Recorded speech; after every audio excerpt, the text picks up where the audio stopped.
Jed, sino-sino ang mga abogado na naghain ng nasabing petisyon sa Korte Suprema ngayong araw? Ang for ilang Mindanaon lawyers at Duterte allies yung naghain nga ng isang petisyon kanina rito sa Korte Suprema at pinangunahan ito ni Attorney Israelito Torion at Attorney Martin Delgrana, dating LTFRB chairman na itinalaga ni dating Pangulong Rodrigo Duterte. At kasama rin nila yung higit 20 lawyers pa o 20 petitioners pa.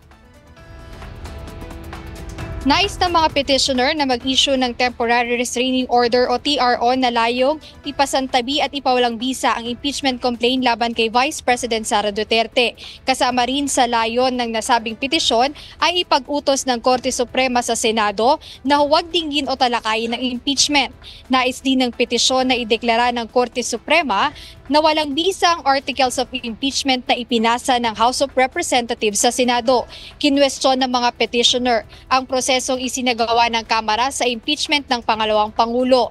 Ayon sa grupo, ang mga impeachment complaint ay defective, constitutionally weak at jurisdictionally void o hindi naaayon sa batas. Aga after nga nung filing nila kanina sa Korte Suprema ay nagsasagawa sila ng press conference para linawin kung ano o tungkol saan yung petisyon na inihain nila sa Korte Suprema ngayong araw. At iyon yung maalamin pa natin sa mga susunod na oras. Ayan muna update dito sa Maynila. Balik sa'yo, Aga.